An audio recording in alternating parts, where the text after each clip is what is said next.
അന്താരാഷ്ട്ര നിലവാരമുള്ള റോഡുകൾ, പാലങ്ങൾ, കൂടുതൽ സൗകര്യവും സുഖപ്രദവുമായ യാത്രകൾ. നമ്മുടെ നാടും വികസിക്കുകയാണേ. തിരുവനന്തപുരം നിയോജക മണ്ഡലത്തിലെ നിവാസികൾ ഏറ്റവും അധികം ഉപയോഗിക്കുന്ന ദേശീയ പാതയാണ് തിരുവനന്തപുരം മുതൽ കളിയിക്കാവിള വരെയുള്ള NH47. കഴിഞ്ഞ നാളുകളിൽ കരമന കളിയിക്കാവിള ദേശീയ പാതാ വികസനത്തിന്റെ പേരിൽ ഒട്ടേറെ പ്രക്ഷോഭങ്ങൾക്ക് സാക്ഷ്യം വഹിച്ചതാണ് ഈ നിയോജക മണ്ഡലം.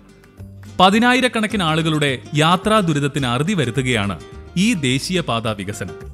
ദീർഘനാളായി മുടങ്ങിക്കിടക്കുകയായിരുന്ന കരമന കളിയിക്കാവിള NH47 നിർമ്മാണ പ്രവർത്തനങ്ങൾക്ക് ആക്കം കൂട്ടുവാൻ MP എന്ന നിലയിൽ ശ്രീ ശശി തരൂർ സജീവ പ്രവർത്തനം നടത്തി.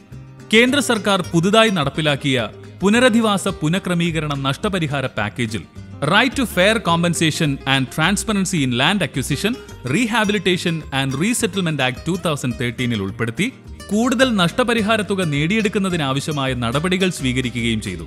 ചുവപ്പ് നാടയിൽ കുരുങ്ങി ദശാബ്ദങ്ങളായി മുടങ്ങിക്കിടന്ന കോവളം കളിയിക്കാവിള ബൈപ്പാസ് വികസനത്തിന് national highway authority of India 1170 കോടി രൂപ അനുവദിച്ചു. കഴക്കൂട്ടം കാരോട് 4-വരി പാതയ്ക്കായി സ്ഥലം വിട്ടു നൽകിയവരുടെ നഷ്ടപരിഹാര തുക വിതരണം ചെയ്തു വരുന്നു.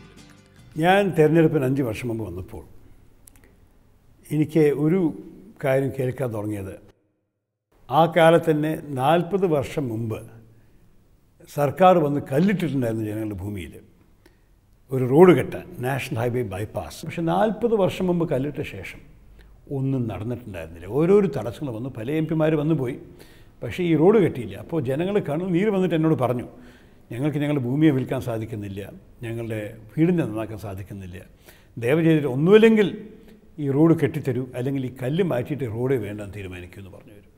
ഞാനിതിനൊരു വെല്ലുവിളിയായിട്ട് എടുത്തു. എന്നിട്ട് അവിടുത്തെ ഹൈവേ, ഡൽഹി പോയ ഉടനെ എല്ലാ ഹൈവേ മന്ത്രിമാരെ കണ്ട്, നാഷണൽ ഹൈവേ അതോറിറ്റീൻ്റെ ഉദ്യോഗസ്ഥന്മാരെ കണ്ട്, എല്ലാവരോടും സംസാരിച്ച്, ചിലവരെ എൻ്റെ വീട്ടിൽ കൂടി വിളിച്ച് കാര്യങ്ങൾ മനസ്സിലാക്കി കൊടുത്തിട്ട് ഈ റോഡിൻ്റെ ഓരോരോ തടസ്സങ്ങളെ മാറ്റിയിട്ട് നമ്മൾക്ക് ഈ ലാപ്സ് ആവാതെ ഈ പദ്ധതി ശരിയാക്കിയത്. പ്രതീക്ഷിക്കാത്ത വില കൊടുത്തിട്ട് ഭൂമി ഏറ്റെടുക്കാൻ സാധിച്ചു. ഈ വർഷം തന്നെ കിഴക്കോട്ടം മുതൽ കോവളം വരെയുള്ള 2 വരി 4 വരിയാക്കാനും, കോവളം മുതൽ കാരോട് വരെ ഇപ്പോൾ ഒന്നുമില്ലാത്ത ഇവിടെ 4 വരി കെട്ടാനുള്ള എല്ലാ ആക്ഷനും ആരംഭിക്കാൻ പോവുകയാണ്. കേന്ദ്ര റോഡ് ഫണ്ടിൽ നിന്നും തിരുവനന്തപുരം ലോക്സഭാ മണ്ഡലത്തിലെ റോഡുകളുടെ നവീകരണത്തിനായി 75.55 കോടി രൂപ അനുവദിപ്പിച്ചു. പള്ളിച്ചൽ വെങ്ങാനൂർ വിഴിഞ്ഞം കോവളം റോഡിനായി 15.5 കോടി രൂപയും, ആക്കുളം ശ്രീകാര്യം മണ്ണന്തല, കുടപ്പനക്കുന്ന് വട്ടിയൂർക്കാവ് കുണ്ടമൻകടവ് റോഡിന് 23.5 കോടി രൂപയും, നെയ്യാർ ഡാം ഷെർലക്കോട് റോഡിന് 14 കോടി രൂപയും സെൻട്രൽ റോഡ് ഫണ്ടിൽ നിന്നും അനുവദിപ്പിക്കാൻ കഴിഞ്ഞു.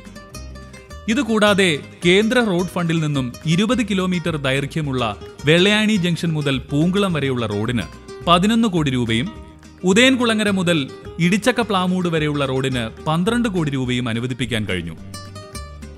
ഗ്രാമീണ റോഡുകളുടെ വികസനത്തിനും പുനരുദ്ധാരണത്തിനുമായി MP ഫണ്ടിൽ നിന്നും 7.2 കോടി രൂപ നീക്കി